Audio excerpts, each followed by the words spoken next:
Welcome to the City of Detroit's Black History Month celebration as curated by the Office of Arts, Culture, and Entrepreneurship and Detroit Media. Please join us on Channel 22 at 7 p.m. each weeknight and on the city's YouTube page and the Detroit Ace page on Facebook to watch special programs, see amazing performances, and learn about Detroit's powerful Black history. Stay tuned as culture writer Biba Adams chats with Suai Kee, Detroit native, musician, and former Motown recording artist, about legendary hip-hop producer J-Dilla as Detroit joins cities around the world celebrating the late, great Grammy-nominated producer on his birthday, February 7th.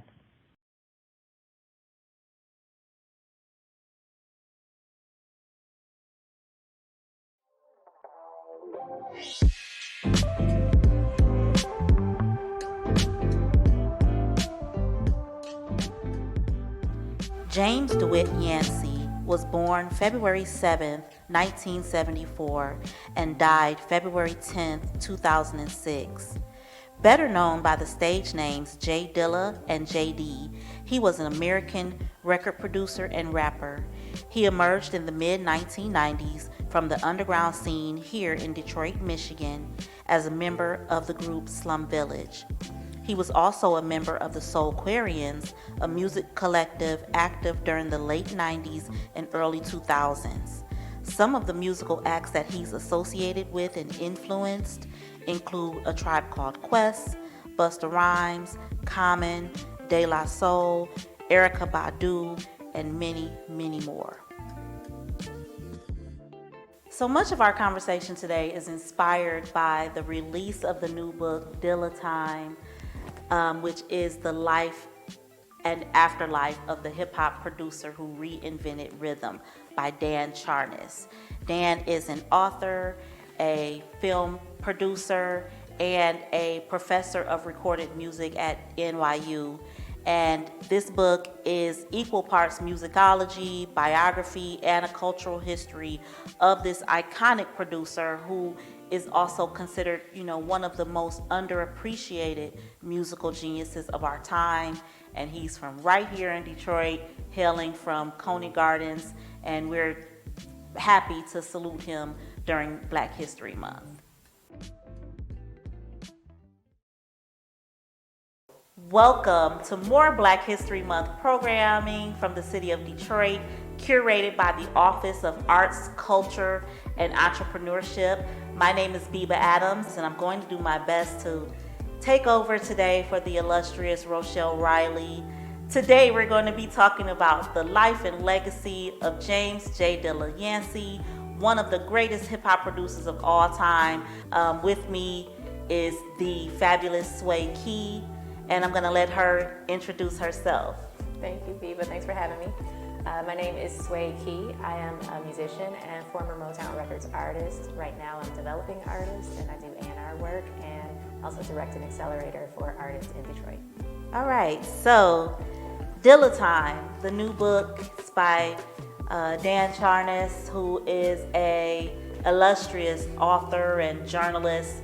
He's written for the New York Times and the Post, that I remember, Rolling Stone. He wrote one of the first cover stories for Source magazine. So this book, as I understand it, has 4 to 5 years or maybe even more of research that went into writing about someone from our city, from our hip-hop music and culture. How does that make you feel, just thinking about that, the global impact that our hip-hop has had on the world? A lot of feelings. I definitely grew up in Detroit. I'm a singer, songwriter, producer from the area. But you grow up listening to your parents' music. So I grew up listening to a lot of New Jack Swing, a lot of classical, a lot of jazz, and a lot of R&B just in general. So I was probably a late comer to Dilla. Probably didn't really start to get into him into my 20s. But once I did start to realize who he was and who he worked with, it was definitely a wow factor. I think that's the best way to put it. Just knowing that he was so respected so many places, and anytime I would travel and say I'm from Detroit, it was like, oh yeah, Dilla, So I think that this is just, another example of how much people loved him and respected his work, and how his work just still lives on. And it's really cool to see that much attention and time put into him. Absolutely. Dilla, is considered one of the greatest music producers of all time. I mean, it's particularly one of the greatest hip-hop producers of all time. His method of sampling artists and making something totally different for Detroit acts like Slum Village, Fat Cat, Big Tone, and those are just the Detroiters. He also produced music for A Tribe Called Quest, Pharcyde, The Roots, Erykah Badu. Yes. In some circles, he's even credited with establishing the neo, what we know as the neo soul sound. Has he had any impact on your music personally? Definitely, Dilla's definitely had an impact on my sound because I'm from Detroit. So, but a lot of the R&B artists you mentioned, like D'Angelo, Erykah Badu, like I didn't know it at the time that he was behind a lot of those jams and those albums. But once you start to realize that and realize that you've been so deeply influenced by them that you start to sound like them a little bit, it's like, oh, I'm kind of sounding like how Dilla produced this song. One of my favorites is Didn't You Know by Erykah Badu. Mm-hmm. And so it's really like the drum loop that stands out to me in that song. And so I found myself like for years after hearing her music, like kind of starting with the drums when I would sit down to produce and wanting a circular feeling type loop so that it just gives you that, you're just lost in it for 3 minutes kind of feeling. Mm-hmm. And that came from Dilla. So yeah. Absolutely, and I think that's one of the things that Dan touches on in the music and in the book and why it's called Dilla Time. It really talks about his method of keeping time and where he placed the drums and how it was so different from what was being created, in the mid 90s, late 90s, all the way through the 2000s until his passing in 2006. I think about Detroit, and we think about, yourself being a former Motown artist and working, running the Motown Accelerator. Motown is the first musical legacy that people think of our city. But Detroit hip hop is definitely, second to that. How do those bridges connect, do you think, in your opinion? Yeah, I know, like I work with new artists mostly, so a lot of them are maybe born in the 90s, so they kind of don't know like a lot of our history. But one thing I try to do is always like bring up the past, reconnect them. Like I work with new artists, but I'm always like in the studio with them, vocal producing, or I'm A&Ring their project. So I'm like, okay, they'll send me a demo. I'm like, this sounds good. You should go listen to this song, So there's definitely, I'm always trying to do that. Do they always listen? I don't know. But I try. So I'm definitely trying to always connect Motown, Dilla, all of our greats, our rock history, our blues, our jazz history, like all of it matters. And I'm sure Dilla would agree, like all of those sounds and genres matter because they can all like add to a song. But for me, it's always a study of the past to get something really, really good for right now, whether it's the production or like the feeling in the vocal delivery or, like you said, putting something on a different beat that's expected. So I'm always trying to bridge that gap for sure. Absolutely. What is your favorite J-Dilla song? I think you mentioned one. Yeah, but I mentioned one. Oof, okay. So I do love Slum Village. So anything that they did together, like that's a given. I can't think of the name of the song, but me and a friend, an old friend of mine, we always had this debate, like, and you'll probably know the song, but we were always wondering, is the sample saying Claire or is it saying Player? Yes, that's a great story. That's right? A great story. So that song is called Players. Okay, yes. But the sample is saying Claire. And that's one of the things, and I remember Questlove told this story, and for him that was when he knew Dilla was one of the greatest, because he, the way he stretched the sample out. The name of the song is Claire, and it's about this guy who's writing this song about his niece. It's kind of a creepy song, really, when you listen to it, but makes anyway. but the sample is saying Claire. Yeah. But the way he stretched it out and chopped it up, it sounds like Players. And for me, that's just that's what pushed me over the top as well. Yeah, that was a good one. Funny story. I was pregnant with my son in 2018, and I didn't go to a lot of concerts that year, but one that I did go to was a Slum Village reunion. It was all new members, but it had it was a good set still. But that was a fun night. I was like, my baby's getting some Dilla exposure. And then even I'm just remembering this, there was a tribute to him at the DIA with, I want to say, there were strings, there was a band. Yeah, the Atwood, I think that was... We were in the Kresge Court, and it was beautiful. And then my son was here by then, and I had him in a stroller. I'm like, oh, you gonna get some Dilla tonight. Yeah. One of my friends helped me bring him up the front steps of the DIA, and he was in his stroller listening to Dilla music. So that's awesome. That's pretty cool. Yeah, that's a suite for my Dukes. That was created in dedication to his mom, and features a lot of orchestrated remixes and versions of his songs. Let me see. My favorite, I guess, Players is definitely one of them, but I would say Vibrant Thing, the Q-Tip, the Q-Tip song, just because it was so different from what people know his sound to be. So I gotta say that's the one for me, and it just feels so good. As soon as it comes on, you're moving. Yeah. I remember the video too. Yeah, definitely. It was a great video as well. Shout out to Q-Tip. I have been a part of Detroit hip hop music and culture for definitely more than half my life, and I find myself very grateful for I didn't know Dilla extremely well. I only met him once, but I definitely knew Slum Village, and spent time with them, worked with them on their projects, and having just a little bit of influence in Detroit's historical legacy to me is, a source of pride. And yourself as well. Can you talk a little bit about your musical career and kind of how you've evolved over time? Wow. So my career in music has been winding and super interesting, and just how basically life stories go. You expect one thing and it just goes another direction. But I started out, my mom's a musician and music teacher, so I've just always been super deeply involved in music because I was the daughter of a musician. So I started out really mostly listening to classical and jazz, and then very much so got into my Brandy cassettes and CDs. And from there, just kind of fell in love, like I said, with 90s R&B, and then on to 2000s R&B. So just really becoming a fan of real emotive love music, basically. And then I started writing songs when I was 14. And I just kind of decided that that's what I wanted to do with my life and with my time. It felt really good.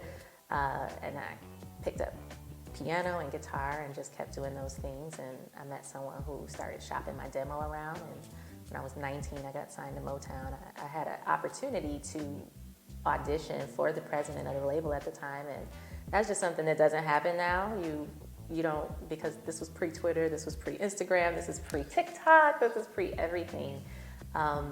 So to walk into a label and audition and get a deal off of that, like singing some songs on acoustic guitar, that was just like a life-changing moment and a really good story to always be able to tell. And then I just had a really good run at the label. I recorded with everybody who was popping in music in the early 2000s, writers, producers, Linda Perry, Akon, Polo Da Don, Dre and Vidal, Carmen and Ivan from out in Philly. So I was making my rounds around the country, just recording with people. And then we put out a couple singles, and then I just decided to kind of take a step back from music. It was a long experience, which is for another interview, but it was I don't know how to explain it, like an eye-opening experience. Yes, definitely. Especially when you're a teenager from the east side of Detroit, don't know a whole lot. It was a lot. So, but I never left music. I just stayed involved with music. I got into teaching privately, and then coaching and mentoring young artists, and then doing the work that I do now with adult artists. One of the things I love and admire about the Accelerator, and I think that is very cool when it comes to your story, and part of what you just said is kind of like how someone took that chance on you, shopped your demo around, walked you in and gave you that opportunity. And now for you to kind of be in the same seat and do that for young people, how does that feel? To be doing the same work that somebody, like you said, took a chance on me and doing this for new artists, it's full circle. It's rewarding. It's karmic. A lot of the things where I'm sure I got on my management's nerves, I'm sure I got on the label's nerves, a lot of those things, artists do the same stuff to me now, and I'm like, this is just the circle of life. But it feels really good though, and I think I have a very unique perspective that I bring to the industry and all the artists I work with. That is that I've been there and I know what did not work, so you really might want to listen to me. And I was one of the few artists who was still developed by a label, so that's just not really happening now. It's starting to come back in style, which I'm so grateful for. But I had media coaching, I had choreography with Jamaica Craft and Fatima Robinson. I got to sit in with the greats. I got to meet with the different departments at the label, publicity and marketing and strategy and all those things. So it was like school in a way. And so now, and I didn't know that at the time, I was just moving through the paces as a young kid, but now I get to do that work for artists, and it's really, it's tiresome because it's like, wow, this is a new artist that needs everything from the beginning, but it's rewarding once you see them start to get out there and get their fans, and you see their streams go up, and see their Instagram followers increase, like all that stuff is good to see. That's awesome. So, as we talk about music and history and Black history, I think we have to touch on, the future. What do you envision for Detroit's musical future? And, I often hear people say, like, what's missing, or, what could we be doing better? But I don't really want to kind of go that way, but just what would your ideal vision be? Ideally, the future of music in Detroit, I think we're just on this trajectory up and becoming like another big music city in the world and in that global music conversation. We have an infrastructure here that's like quietly and slowly growing in the city. We have programs like mine, other accelerators, we have label attention now. So we have a whole arts, culture, and entrepreneurship yes. office. Shout out to Rochelle. Right, so there's an attention on the artists, and even the fine artists, like people who make beautiful murals like this. There's just a resurgence of attention to that group in the city, and it's long overdue, but a lot had to happen for that attention to come back to them. But I see it as being right back up there in the conversation with LA, Chicago, New York. Like, we're getting there. We have always had the talent, but now that talent has more support, and so you're going to start to see more Big Sean's and more Eminems and more Dej Lopes come out of the city. That's just going to start to happen because, like I said, the talent's always been here, but now they have help and they have resources, and eyes are on Detroit. So one of my favorites that you put me onto was Charity. Oh, yeah. Just as young as she is, I feel like she wrote that album just from for just for me. Very talented, young woman, and reminds me, a little bit of yourself. So shout out to Charity. One thing I would love to see is more performance opportunities. Yeah. Just really, getting the fans out there to fall in love with their hometown artists. I think that would be awesome. So let's get that on the agenda. Yeah. So what's one of your favorite things about Black History Month? Ooh. That's a big question. One of my favorite things about the month, I think, is the way it's evolving. Honestly, you get introduced to it as a little kid in school, and you start to study the same people and learn their stories. And it's good that we continue to educate like 6, 7, and 8-year-olds on those stories and those people and what they did for us to, be able to run now. But I do love how it's evolving, in that it's more of a conversation of Black history is now, and we're talking about, creators and CEOs and people who are out here doing the work now. And we're starting to highlight them and learn about them right alongside the Martins and the Malcolms. So I think that's my favorite part about it, that it's not stagnant in how we teach it. It's starting to really take on this new life. Like, we're teaching the old, but we're also like weaving in the new. Absolutely, 100%. I couldn't have said that better. That's my answer as well. Bringing it back to Dilla, you plan on getting the book, reading the book? I'm gonna have to get into this book. Now, you said it's pretty technical at the beginning, which I don't mind because I'm a musician and a teacher, but I'm interested to see, like you said, it's his philosophy on time. Like, I'm interested to read what that means. Yeah, I mean, Dan, even just looking here through the notes and the sources and the places that he cited, that's dozens of pages. And I really, do want to give a shout out to him. And as a journalist myself, I'm sure this is like his baby. It's like something you put you spend 4 or 5 years of your life doing it and really immersing yourself into this person's world. And he's definitely been here a bunch of times and has interviews with, many, many Detroiters that shaped this book. So I definitely admired that. And yes, as a musician, you will definitely appreciate how he talks about Detroit and how it was developed and like how our city is laid out in a grid and how, the way that grid looks and what's inside the grid. And, it gets a little deep. Okay. But I think it's really great and the comparisons to the history of our city and the future and Dilla's time in music, as well as what our musical future could look like, which is a perfect intersection. And James was born in tomorrow will be his birthday, February 6, 1974, and he passed away February 10th, 2006. And while it was a short life, it was a powerful and impactful life. And I appreciate everyone, from myself to yourself to Rochelle and Dan and every Detroiter who, for us, February is Dilla month. Yeah. It's when we take time to acknowledge him. I think this has been a great conversation. Thank you so much for being with me, Suai. If you want to keep in touch with me, you can follow me on Instagram and Twitter at Biba the Diva. Suai? And I'm at SUAI. And if you want to know more about the Dilla Time book, just visit DillaTimeBook.com.